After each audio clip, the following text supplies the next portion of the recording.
We're live. All right, take two. Take two. I love technology. Welcome, everybody. Yay, EMP. All right, so I apologize for not giving y'all more notice. I thought I had set this up about 2 hours ago, and it wasn't. And then it was set up for the wrong time, and then I deleted the wrong one. And so I think we're here, and I think people might be able to see us, but nobody's on yet. So I guess we will pause momentarily. We are here just drinking our electrolytes. Hopefully my throat will last for the duration. Yes. We wanted to, and I'm going to kill, I have my bug gun here, and I'm going to kill this fly the first opportunity. So Alice. Thank you. Okay, so you can see in here, so that's a good start. Thank you. That's better than most. Thanks for letting us know. All right, so I've been having lots of discussions lately. I've been having lots of discussions lately with friends and at work. And this is to encourage y'all, because it can be very discouraging. It appears that the world is getting darker. It appears, I don't think it appears. I mean, the world is clearly getting darker, obviously more confused. People don't even understand basic genetics. There's an inordinate amount of confusion with gender, et al., whatever. And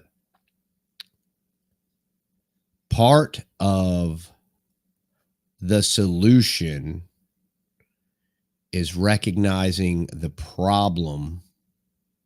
Mm-hmm.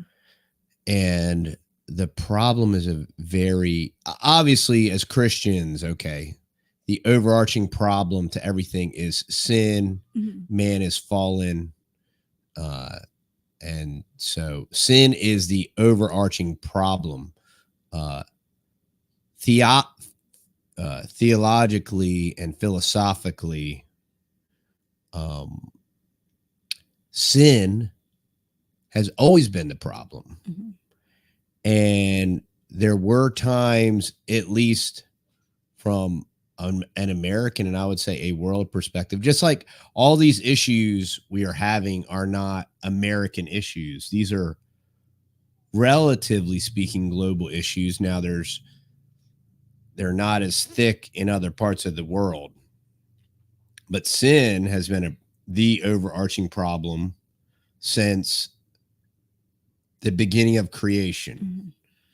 Mm-hmm. I want to drill down, sometimes people always want to hit the highest theological point to kind of like tell you that you're doing it wrong, or no, you're wrong, it's sin and all that stuff, which, okay, Captain Obvious, thank you. I mean, I understand that. But sin has always been the problem. And in society, like, if you can just wind back less than 100 years, when a man knew he was a man and didn't want to be a woman, and a woman knew she was a woman and didn't want to be a man, and no young person thought they were a cat or a dog or anything like that. Mm-hmm. It wasn't that long ago, and sin was still sin, and sin was still the largest problem. But what I'm talking about is the de-evolution of society through postmodernism by design, Frankfurt School, the whole nine. We're in a very huge social experiment, y'all. And this is Satan's social experiment. This isn't the Illuminati or anything doing this. Because what you'll find is that the Illuminists, like Macron and all these guys that are married to dudes and stuff, like Macron's married to a dude, and that just came out, and that happened a really long time ago. That guy's like 70 years old, and that guy was Macron's university school teacher as well. So then there's that. But I just want to talk about not getting discouraged when I actually had a brief conversation on Twitter today too. And they were saying that, and I'm a Baptist, and this was some Baptist guys talking about, getting back to this, basically, to shorten it down, Reformed theology or whatever. And my point is that, well, there's plenty of people that are very tuned in on their Reformed theology, and it's very Reformed, and they have a high view. Soteriologically, they have a high view of God and salvation and all that stuff. But yet, they have a very incredibly pragmatic view when it comes to the world's entertainment, professional sports, Hollywood, cultural relevance, and all these different things. And this is the frustrating part that could get you discouraged. And this is also the same exact part that make people flee to cults like Hebrew Roots, and make you want to run around in a tunic and say Yahuwah and all that stuff. Because we've made culturally, we've made Christianity kneel to the culture, like everything, but you don't understand. What are you, a Luddite? What do you don't think women should vote? Well, yeah, if I was going to be completely honest, I would say yes, but still, I mean, that's symptoms. Okay. Symptoms is part of the problem, symptoms. And this whole, and this is why I wanted my wife on here to talk about fourth wave feminism that is completely long. I mean, we're at the end, right? Which is why men can compete in women's sports, and do you see how the argument is wrong? Because in reality, there shouldn't be women's sports. Okay. Right. But the conservative thing is to argue men shouldn't compete in women's sports. But the bigger question is, it's just like the government school question. Should they teach this in government school? No. First, the question is, should there be government school? And these are these sociological and societal questions that I think if anyone was being honest, now you both have to come from the same worldview. Like it's the men. Okay. And I think this breaks it down. And this is like a brain breaker for most people. And I was having this conversation at work yesterday, is a man wearing a dress. And why is that wrong? Right. And I think that to find the solution to all of these problems, all you have to do is become a diligent student of history. And all you have to do is pick up some books that were written about 50 to 100 years ago and start reading them and start diving into what the culture was then, and get back to what is real femininity and what is real masculinity. And then it's not easy, but you have to start to evaluate yourself and self-analyze. Because as much as we try and strive to be counterculture, our culture still has a very heavy influence on us. And although, like, I I'm not on any type of social media like Instagram, Facebook. I'm not on anything like that because I'm busy during the day doing my duties in my home.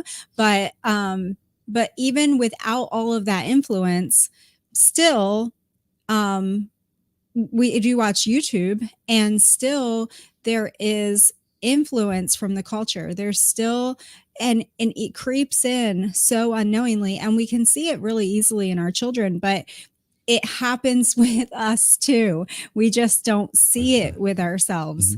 Um, and we, when we do a self evaluation of ourselves, we feel like we're doing pretty good. You know, if you're a solid Christian woman, and you're striving to be feminine, and you're striving to homeschool your children, and to be in submission to your husband, and to reverence your husband, and to hold the line, you know, with whether it's Reformed theology or just a very, you know, grounded theological belief system, you think you're doing pretty good. But when you pick up a history book, or you pick up anything written 50 to 100 years ago, you don't have to go back very far at all.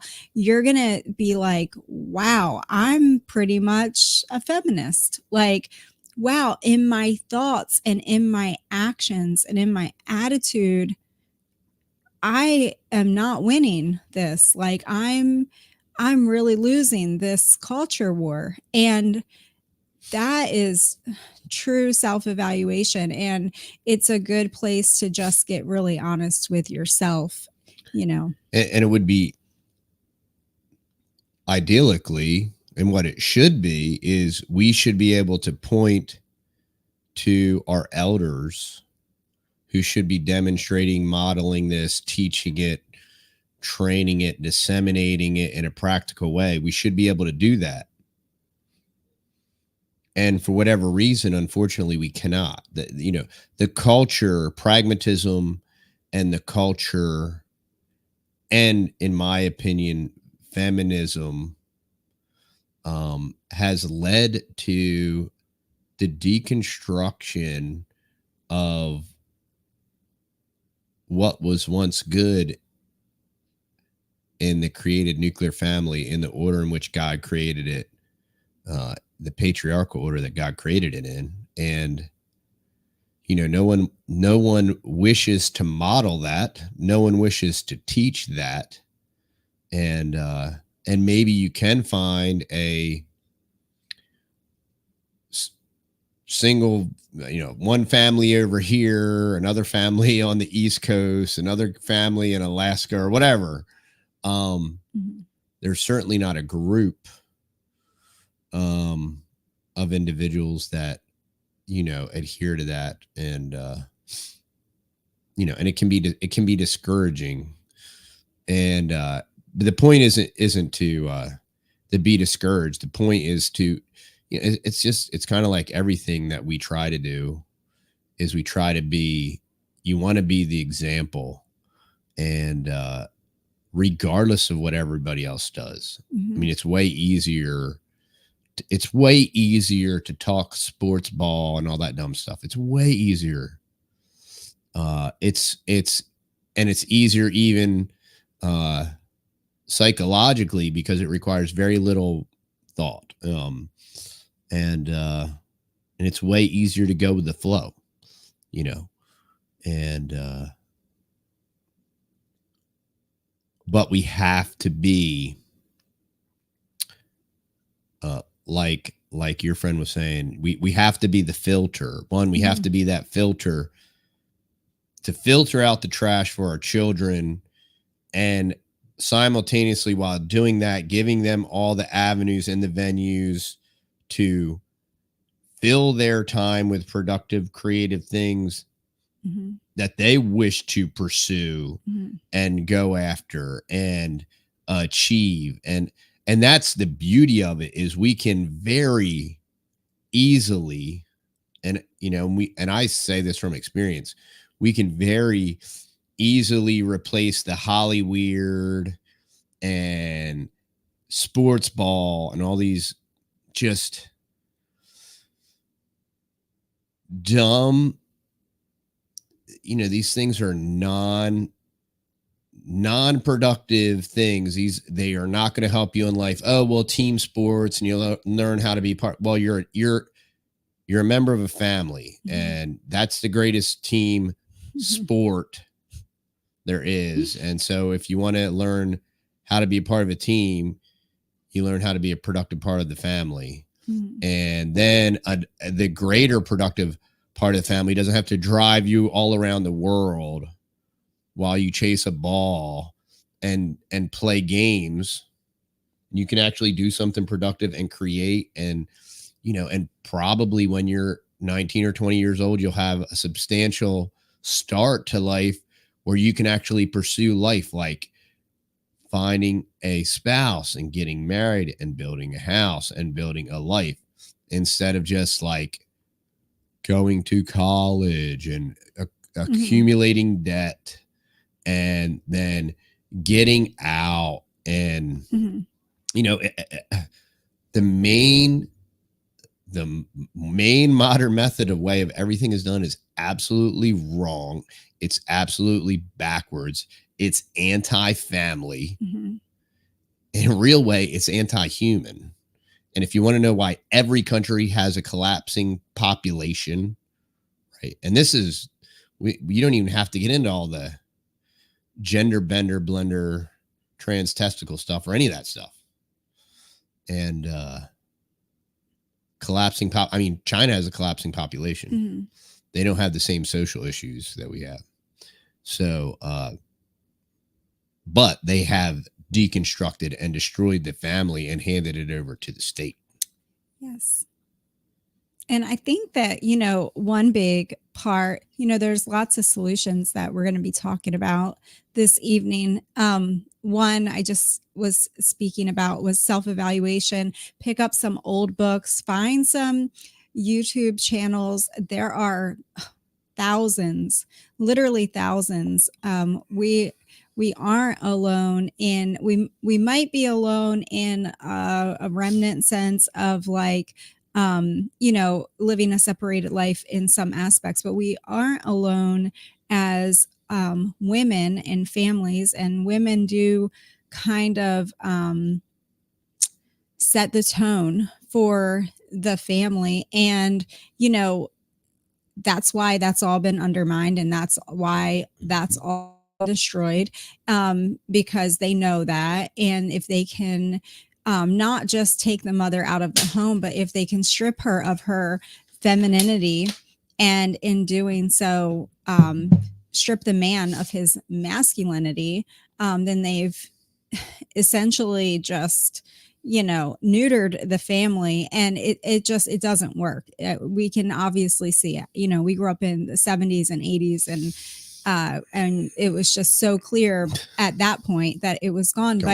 But find some YouTube channels. There's literally thousands of them that are trying to go back and live a slower paced life, live a counterculture life.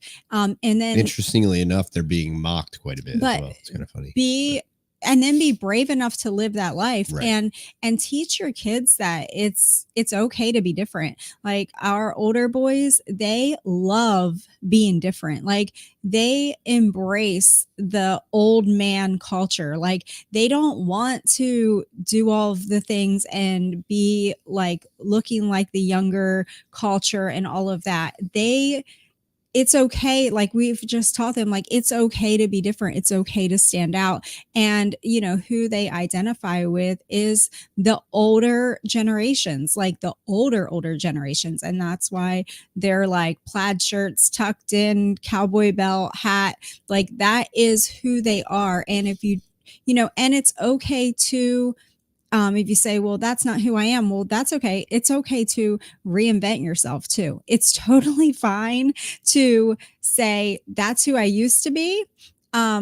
Behold, all things become new, right? And we can take on a new way of life. You can take on a new identity, right? Like we didn't always used to be homesteaders. We didn't always used to be Texans, but but it's okay. I didn't always used to be feminine. But now I embrace that more and more. And that's okay.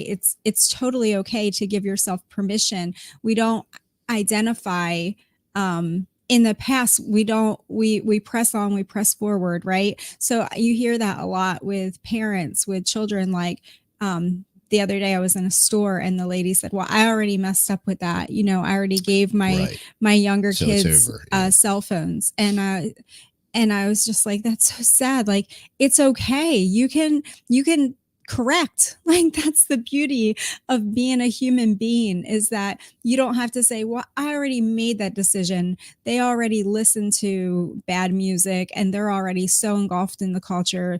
There's just no turning back now. No, it's never too late. It's never too late for us as adults.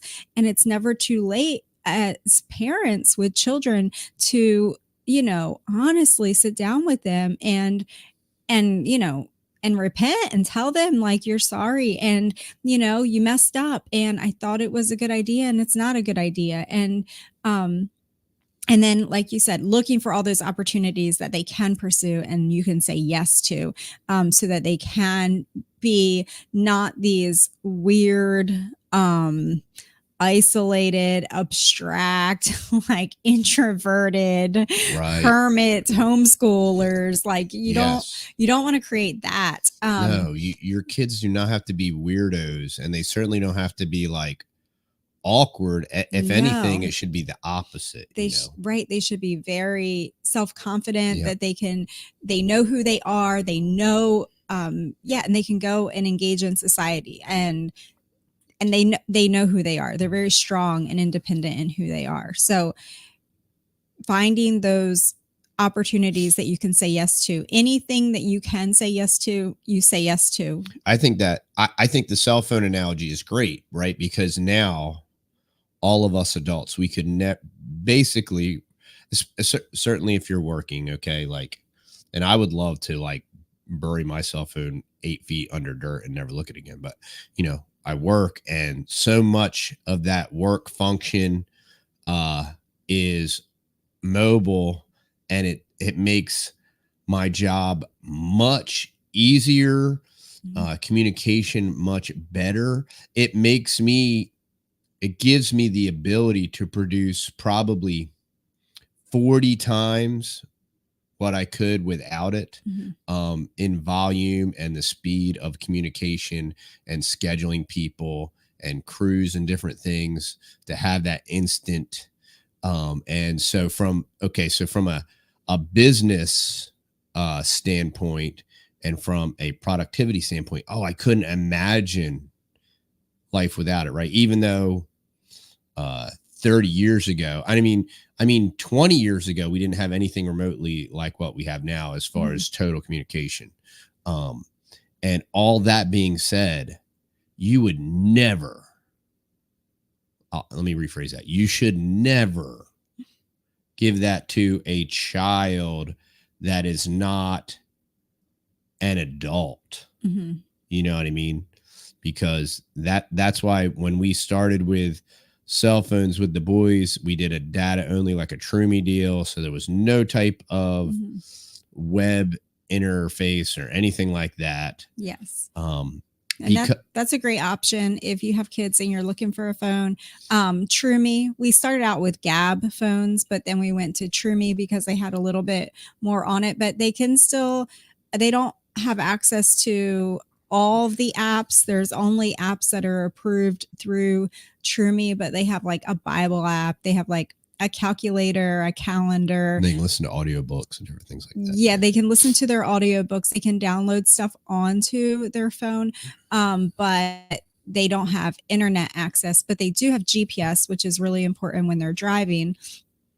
So generally speaking, we did not give our kids cell phones until they were able to drive. I say generally because our youngest of the first three does have a Trumi phone now. But he got it a little bit early. He's not going to be driving until June, but he got his Trumi phone a few months early because his big brother started driving. And so now we have obviously two driving. Our oldest is 19. So our oldest son, when he turned 19 this year, he's had his construction business now for, I don't know, a year. I guess it's been 6 months. 6 months. And he asked us, if he could just go ahead and get a conventional phone. A conventional phone, just because he needed to reply to emails, he needed to be able to send out quotes, he needed and a lot of time business. They were on jobs and would want to reference YouTube on how to resolve things. And right, at some point in time, they have to become adults and be able to manage these things. And the time was right for him. And that's part of that maturation process. But we still have rules around the cell phone, like, because he has a normal cell phone with internet, all the cell phones and devices come back. Well, that's it. All we have is cell phones, but they all come back into the house at night and they all get plugged in. They're in one spot. So we don't just have kids on cell phones stuff floating around. And like I said, the younger ones just have Trumi phones, and that's all they need. I mean, so. But I mean, that is really kind of a microcosm of a lot of the issues where, in a broader sense, you'll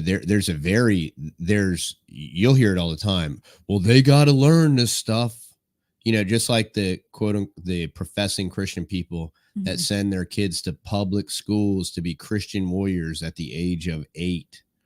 Right. So we got to go there and be the salt and the light. Like your 8-year-old has to swim in the public cesspool to be an assault in the light in the government school system. I think they say your brain's not even fully developed until you're 25. So you're assuming that child can, even 18, 19 years old, think back when you were 18 or 19 years old, think about how much discernment and discretion you had.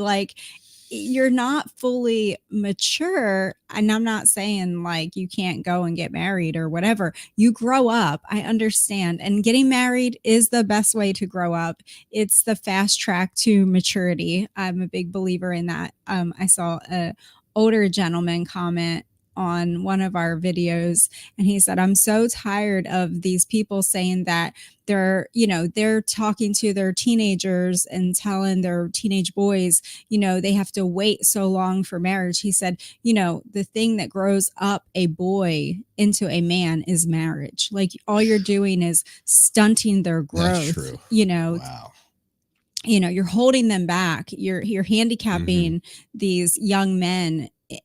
Marriage is the best thing to mature you. And Lord willing, you find the right partner. And unfortunately, all these poor girls have just been raised to, just in case, you should go to college, and just in case, because you never know, and you need to be able to support yourself. And it's so anti-Christian.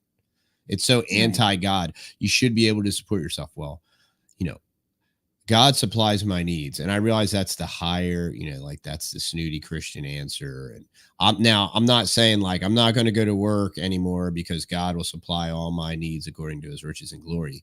But what I'm saying is we are we are placating, and we are part of the deconstruction of the nuclear family, because 80 years ago, it wasn't even an option.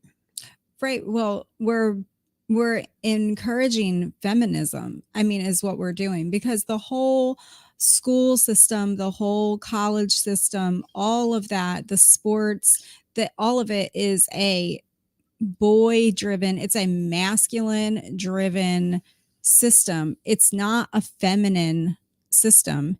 It's all just on, based on like conquering stuff and power and getting further and excelling and pushing forward and all of that. It's nothing in that is feminine. So then you have, and I speak from experience. My husband speaks from experience. We did it the wrong Way too way. much experience. And so you're so much functioning as a woman in the masculine that, when you're working and you're doing all of these things, it's very hard to bounce back and forth from that masculine to the feminine. And the great point you just made is we know from experience. Now here's the thing, that there's this modern notion. This was actually, if any of y'all are familiar with the current dust up about Alistair Begg, or even if you know who he is, but we have an inordinate amount of experience of being lost worldly people. Okay. And we know what lost worldly people do because that's what we did. Right. And we know not only that, I mean, I was a false convert. I was, I made a profession of faith as a young age, and I lived a lost life as a professing Christian. And, the Lord didn't save me till 2016. And so I'm very familiar with Christianese. I'm very familiar, and God was working through all of that and everything. I don't want to discount any of that, but, I'm also very familiar with someone that is self-deceived, and that's why when I talk to people, I encourage them, to consider their ways, work out your own salvation with fear and trembling. That's not you working for your salvation, but that's you holding your life up to the light of Scripture and say, how am I a new creature? What happened to me? And do I have victory? Not that we'll never fail and we're still in the sinful flesh, but like, do I have victory, or does sin rule and reign and just run me? And then I'm just always looking to, ask for forgiveness, because that was the life I lived until 2016, was just a life of repetitive sin that I would repent of, but repent just to get some, to soothe my conscience, to dive right back into it again. And, we take all that into consideration with training our children and waiting on the Lord to work in their hearts and lives, and then observing them. And I never want to assume anything, and the Lord will allow you to see fruit in different things, and you can be encouraged. But you never should assume anything. And at the same time, you don't have to always think the worst either. I have a tendency to always, suspect the worst and all that good stuff too. And that's not right either. But we've been there and done that. And so it's not a condemn. It was wrong. So it's condemning in that sense. But, people grow, people change. God saves people. God gives them power. God gives them victory, and they can change. And so all that being said, when you try to talk about this topic and you try to talk about really what I call the falling away, and what I call the falling away is it's not obviously a loss of salvation. It's a falling away of truth, where fundamental truth is rejected for postmodern pragmatism. Mm-hmm. Everything surrounding the woman and everything surrounding the man, because just like Faith said, the feminazism prevents the man from being masculine. Mm-hmm. It is a two-way street. Mm-hmm. And we are so infected and polluted with this stuff, we can't even see it. Mm-hmm. But just start talking about dresses and women and rights and women's rights and all this stuff. Mm-hmm. Start talking about rights and all this stuff. Mm-hmm. and you will clearly see. And well, you got to be able to, I mean, it'll never hurt. You should, a college education, and you need to be able to, you never know, and you need something to fall back on, and all this stuff. But it does hurt. And you know what's funny? It's very hard to overcome, all those years of high school and then 4 years of college, and if you're doing internships and working, it's very, very hard to switch those gears. It doesn't come naturally, in my opinion, and from firsthand experience of several friends of mine who tried to do that. A lot failed at that. They could not make that transition from working career degree to motherhood at home. They couldn't do it. It was too hard, and they just went back to work. Not because they needed the money, but because they needed that identity. They couldn't function in the feminine and feel fulfilled because they had lived in a masculine world for too long. And John's asking for a resource. Yeah. So right now I'm reading an old book. It's called Fascinating Womanhood. Don't get any of the newer editions. There's new editions on Amazon. Yeah, there are postmodern versions. You don't want that. There's postmodern versions of everything, even the Bible. You want the 1960s, anything printed in the 1960s or 1970s edition of Fascinating Womanhood. Chew up the meat, spit out the bones. If you can't handle it all, it's totally fine. You don't have to agree 100% with an author. It's a book. Right. It's not the Bible. But that is an excellent place to start for a woman. If you have young ladies, there's also a Fascinating Girl book. Again, find old copies. They do cost money because there's not very many left, but you can find them on eBay or thrifted books, or even in thrift shops, maybe, if you call around.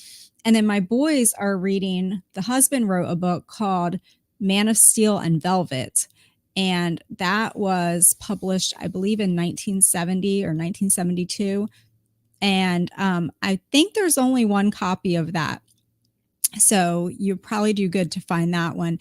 And they both have biblical foundations, and they will really, it's like getting in a boxing ring with your hands tied behind your back, like on every page, and you're just getting beat up, because we have come so far.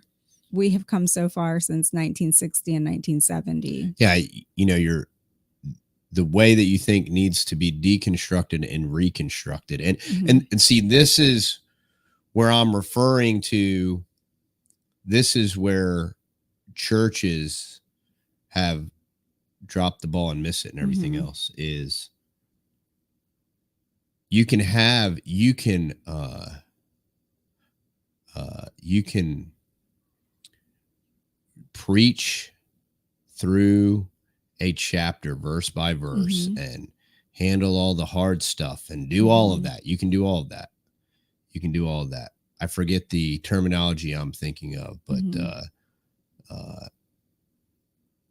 you can do that. But if there is no practical rubber meets the road application to that, and if those applications don't restrict where you go and restrict what you watch and restrict what you say in a broad way, not in a minute way. And here's the thing, we're watching Hollywood, and it continues expositional preaching. Yeah, Donnie knew, because that's what Donnie does, but no. But and I wasn't taking a shot at you, Donnie. I'm sorry. But if there's nothing practical in there why? I mean, yes, for us, but for our children too. And that's how all of this stuff gets lost, because we can read we can read that a woman should be a keeper at home, Mhm. but nobody's going to preach about it, what that means. Mhm. That means when you get home from work, you vacuum the carpet and you load the Mhm. dishes or whatever. Mhm. No, that's not what it means. Mhm. It's not what it means. And guess what? 80 years ago, that's not how it went, Right. Oh, but we're so much smarter now. And there's been so much progress. And it says the older women should teach the younger women to love their husbands and to love their children. And if it's limited, most times in most churches, it's extremely limited to find a godly older woman that will actually be very honest with you and like disciple you, because these things are the real nitty gritty kind of things. It's like, oh, well, I think I'm being submissive to my husband. Well, I think I reverence my husband, but I kind of like roll my eyes at him and kind of despise him all day long too. Or I kind of nitpick at him and mother hen him and it's like, well, that's not reverencing your husband. But we can fake ourselves out into thinking, because when we're defining our own terms, when we're reading scripture and we're just defining our own stuff and comparing ourselves to the culture, it's real easy to feel good about yourself. Yeah, I mean, comparing yourselves among yourselves is not it's not wise. There's a wise. reason the Right. Bible says that. And we've read all these chapters and verses hundreds of times. I've read through the Bible dozens and dozens Mhm. and dozens of times, maybe 100 times. And you can have a preacher preach through that expositionally, but if there's no practical application, and I'm talking about like challenging and difficult practical app, well, if I said that, that poor girl in the third row, oh, well, the truth isn't the truth. So you're going to withhold the truth from that poor girl in the third row. And I don't know her backstory, but her backstory doesn't change the truth. Her backstory, regardless of her background or whatever happened to her or the other family on the other side of the church, whatever happened to them, I still want my daughter to grow up and to be a keeper at home. And I want her to completely and utterly despise and reject this postmodern concept of the Christian woman. I'm not talking about the worldly woman or even the marginally nice woman that lives down the block or whatever. I'm talking about, I want my daughter in a very large way to completely and utterly reject 89% of what postmodern Christian womanhood is. And this is, I'm picking from the top, not the bottom. And, and this is what, if you allow it, it can get you discouraged and make you defeated. And this is where, as a husband and wife, you need to encourage each other and strengthen each other. And you keep on keeping on. And as we see the day approaching, this is what was prophesied was going to happen. And if it were possible, to deceive even the very elect, because Christians are becoming more and more asleep, and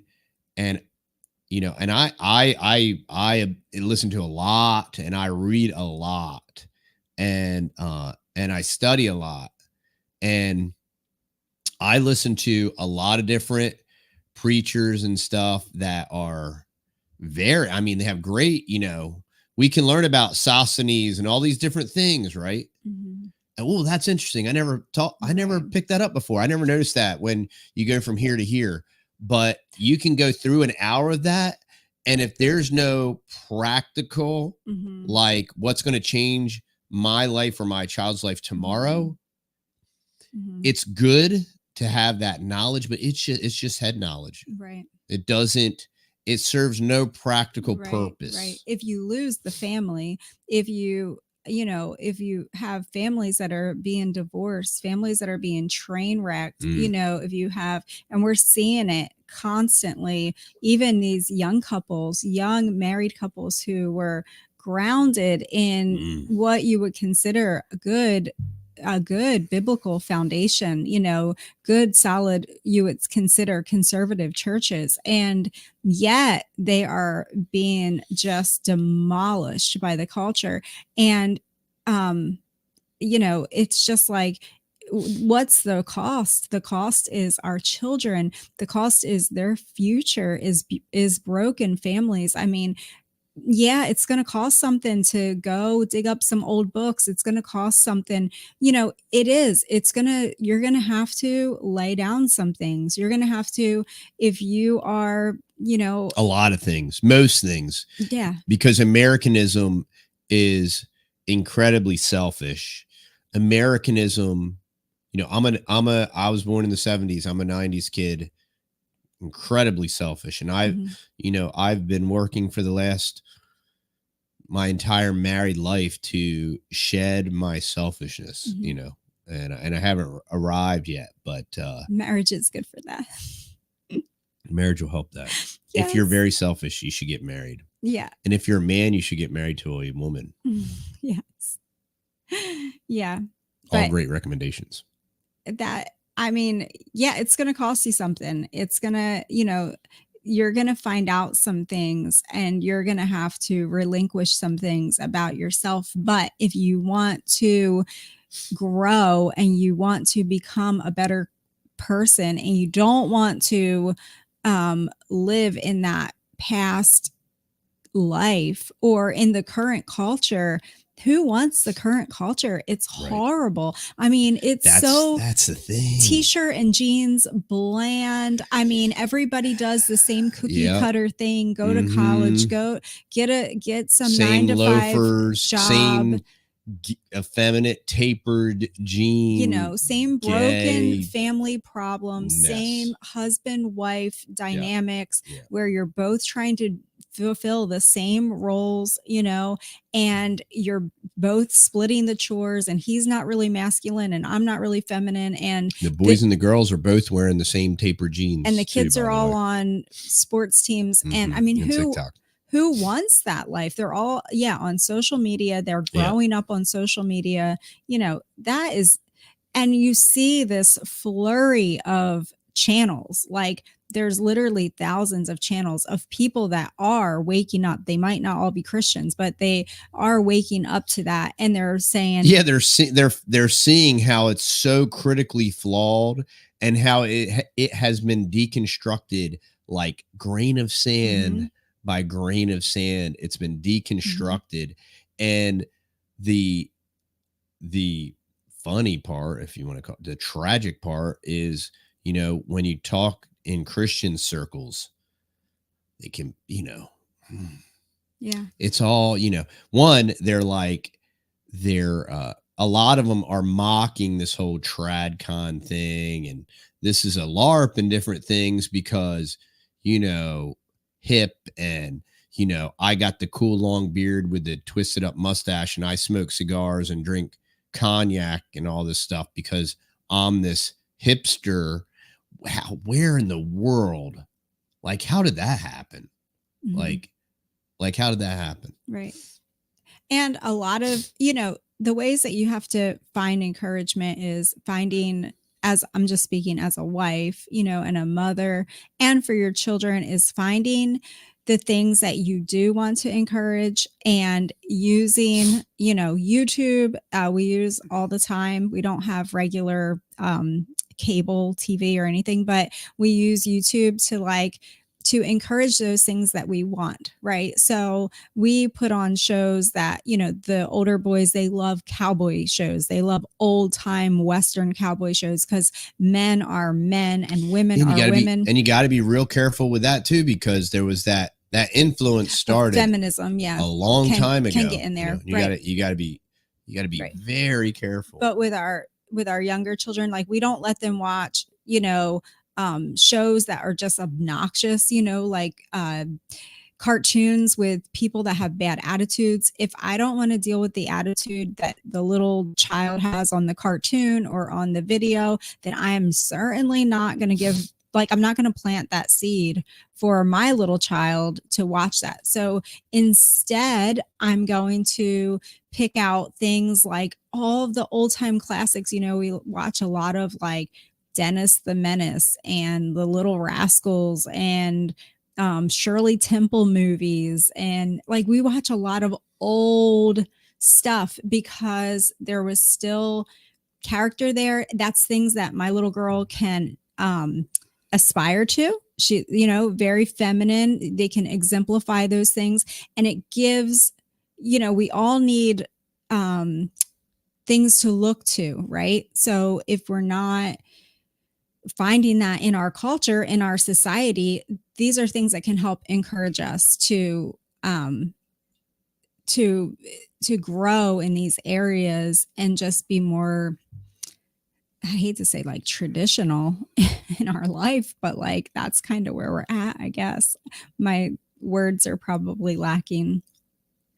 You know, and at nighttime we put on audiobooks and we listen to like old classic, like good audiobooks, literature that's just like really intelligently written, and girls are girls and boys are boys, and it all reinforces that stuff. So whoever it is that you know, you find people like I find, you know, wives and mothers on YouTube that, you know, exemplify different things that I'm like, wow, I would like to be more like that person in that way. So I watch those videos and I try to work towards that. And it's the same with my children, you know?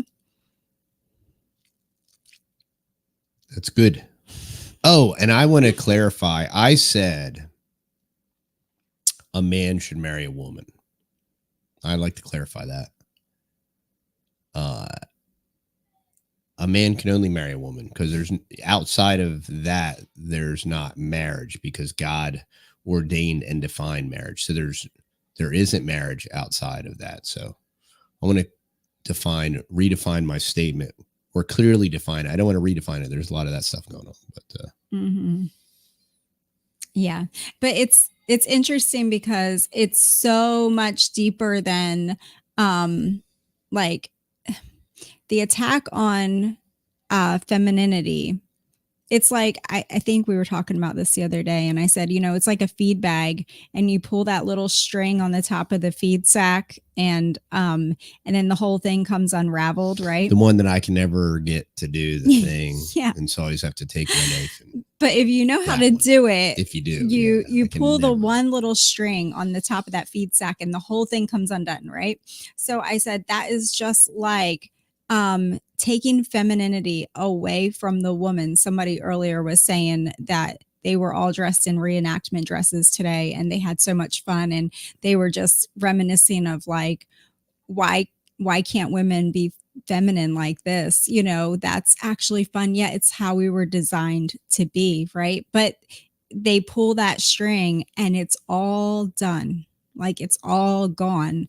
And it's just crazy. It's crazy, ladies, how much influence we have on our husbands and how much influence we have on our children. And the weight really, I mean, it's on the man to provide for the family. That all that weight is on him, but there's a lot of weight on our shoulders to really, in today's day and age, be feminine, truly feminine, not just putting on a dress or putting on a dress on Sunday. That does not make you feminine. It has a lot to do with what's going on in your mind and your thoughts and your behaviors. And it goes so deep that it's just like, well, I don't work and I stay home and I wear a dress on Sunday, so I'm feminine. Like there's just so much more to it. So. Yeah, and your husband has to go out there and earn a living for a family, competing with guys that farm their wife out. You know, and how easy, you know, I know some of these guys you know, and Right. well, So you're I don't working want to, I don't want to peel back the twice onion too as much, but yeah, you're working, twice as I'm hard. working twice as hard, and he's not working hard because, well, wifey's bringing home half the bacon, Mhm. so I can play on my phone or go to the gym for an extra hour or whatever, because I don't have to hunt, because my wife's hunting with me too, because we're bros, we're complementarians, we're you know, we're egalitarians Mhm. and complementarians, and I categorically reject this new complementarian nonsense that's going around, because, you know, well, and there's these guys redefining the patriarchy as is, you're like some kind of ogre, and you hate women, and you hate your wife if you want to be a man and lead and provide And exclusively. there's no higher calling than that. I mean, I don't think there's any I more. don't understand. I don't understand how we got so confused. It's not that hard. We're designed to do this, and we can do it. Mhm. And you know, and it's part of the reason why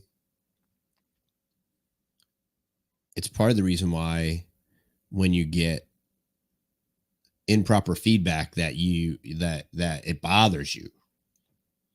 Um and it's because you're designed to, you know, and when you're in battle, you have to you know, there's not a lot of time for diplomacy and for let's take a vote. There's not a lot of time for democracy. Well, let's all vote on it. Let's see, you know, and how does Mhm. that, you know, and democracy is fake. Mhm. I mean, democracy in America is completely fake. Okay. Voting is fake. Democracy everywhere around the world is fake. And democracy in the home is fake too. And democracy in the home is fake, Totally fake. because a Does not democratic work. home is run by the woman. So there ain't no democracy. Or run by the kids Or the and the kids. woman. Yeah. Yeah. Yeah. Children rule over them, and women Mhm. are their oppressors. I Yeah. think is there's a curse somewhere Mhm. in there. That's how that goes, and that is a prophetic fulfillment. Mhm. Yeah. So, I mean, there's just so much to learn, I think, from past, from history. And it doesn't take a whole lot of effort to um, dig into it and find out and start reading some good books, and find some things that'll encourage you, find some things that'll encourage what you want in your children. And don't be afraid to just stand for truth and stand against the culture. Yeah, yeah, and you're going, you know, it's definitely going to be awkward.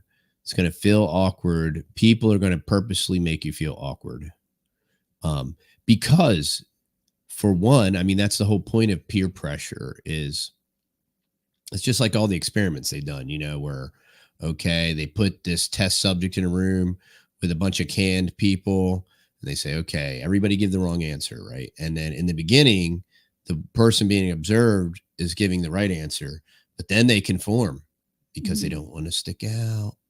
They don't want to be the weirdo. And so the social engineers know that this is a massive driver to manipulate society as a whole. Hence, the whole notion of everybody always wants to talk about democracy. Why? Because they know they can manipulate everybody democratically, because Mhm. democracy is the biggest manipulation tactic, which is why you can't, people were scared to say who they voted for. Mhm. That's a real democracy. Well, if I was honest, you know, I would have gotten whatever. And like, big deal. Like Mhm. that's such a minor dumb thing. Mhm. There was no even any real consequences to any of that, Mhm. you know.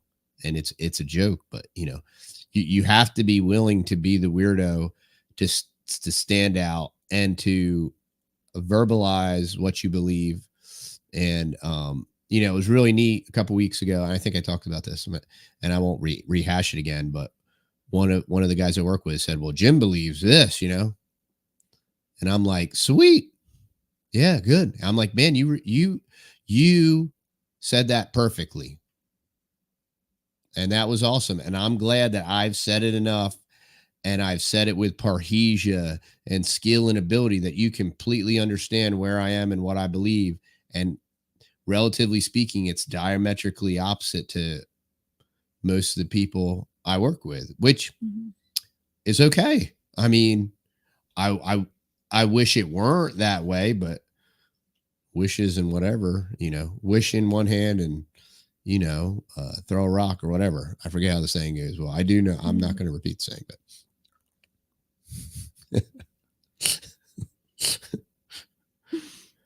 Yeah.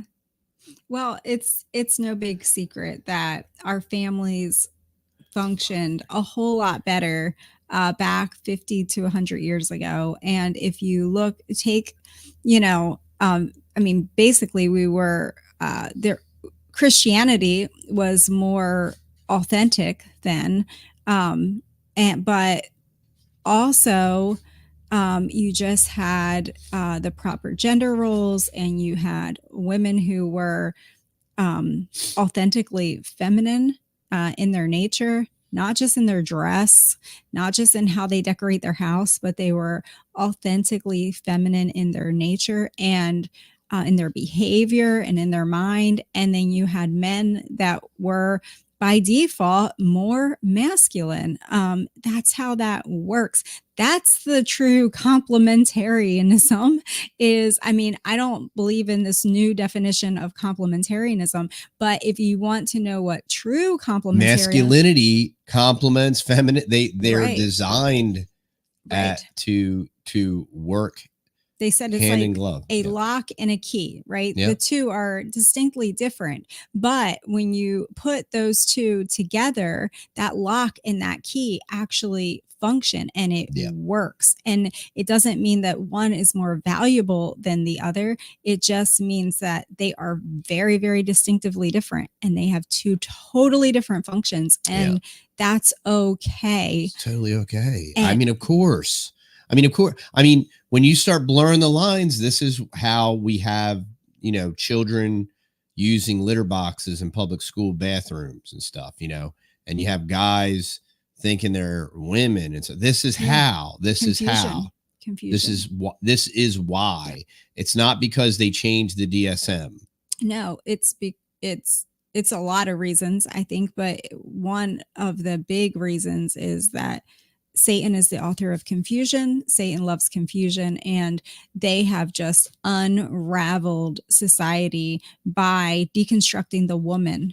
And they fooled women into thinking that we, in doing this, we have more empowerment. In doing this, we have equality. And in doing all of this, we're making such great strides and gains, and we're not. Like, look at our families, look at the destruction that it's caused, look at society as a whole. It's down the tubes because they've deconstructed the woman.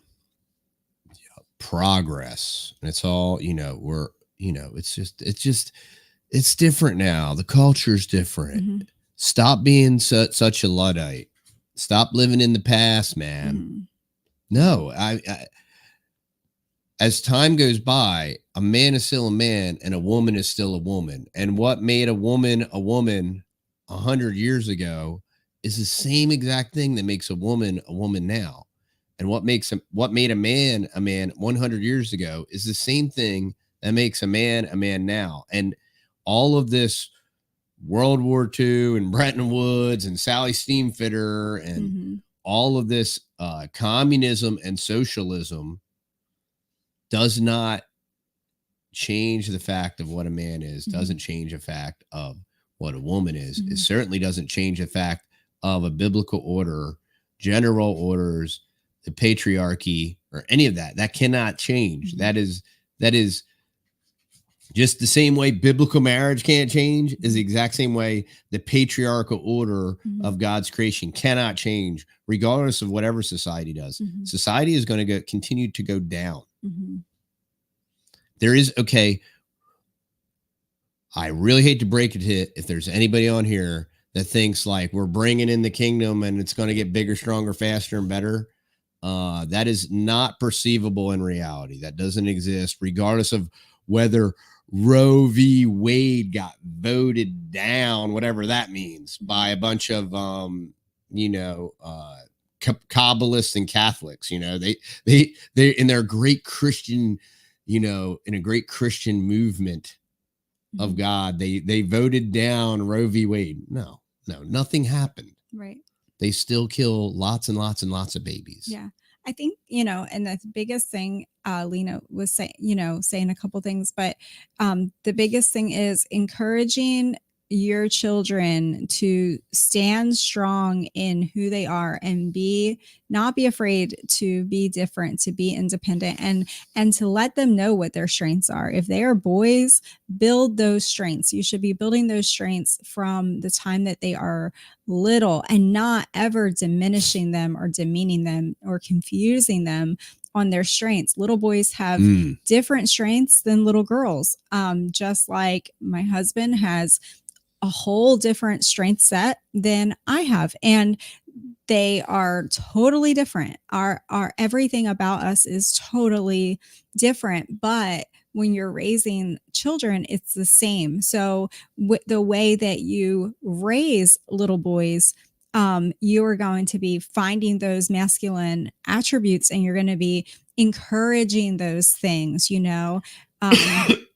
if you want him to be a provider, if you want him to be strong and to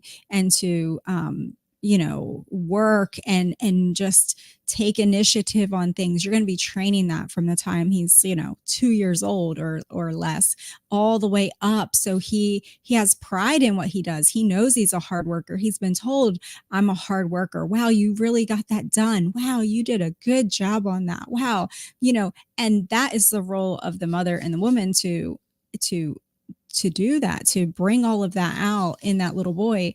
And with the little girl, it's you focus on all of her feminine qualities. She's so nurturing. Wow, you're a good little mama. Wow, you really take good care of that puppy.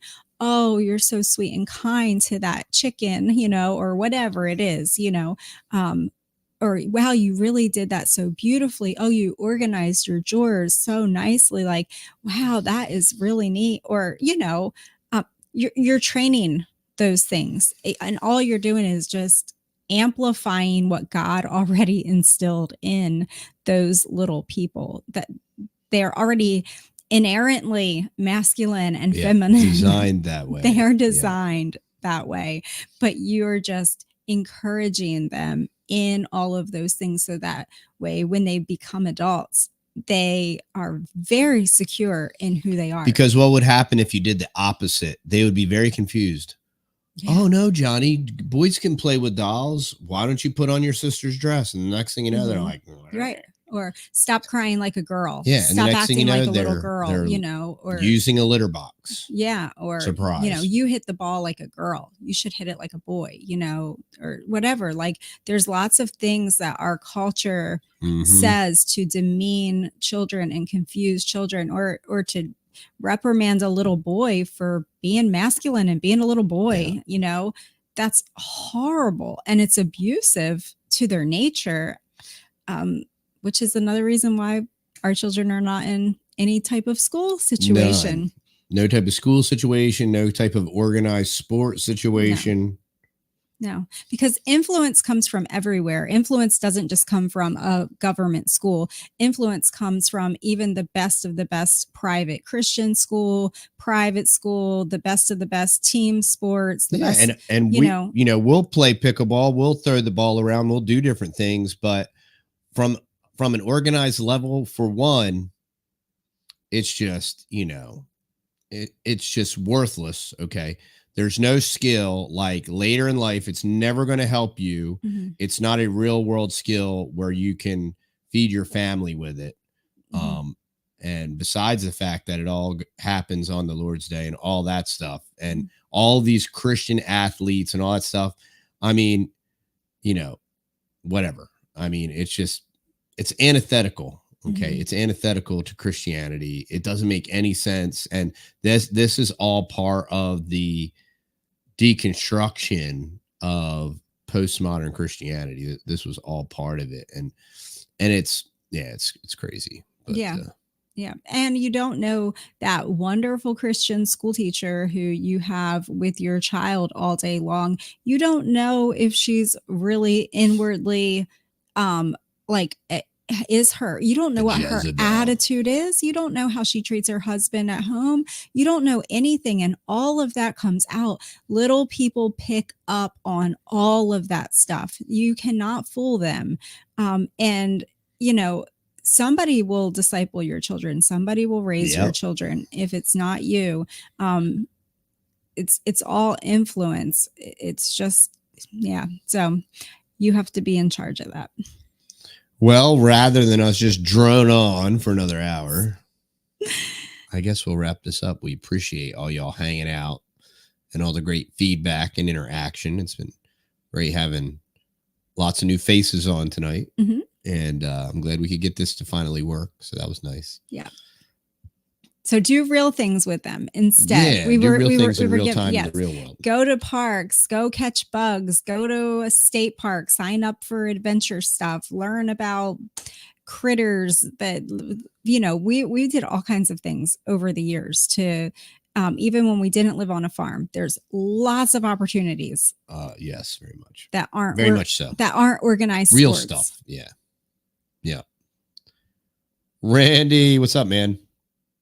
Good having you on, Randy. Glad to hear you're still having much success with the carnivore lifestyle. Buddy, it was great meeting you. All right, y'all. Okay. We'll see y'all in the next video. Bye.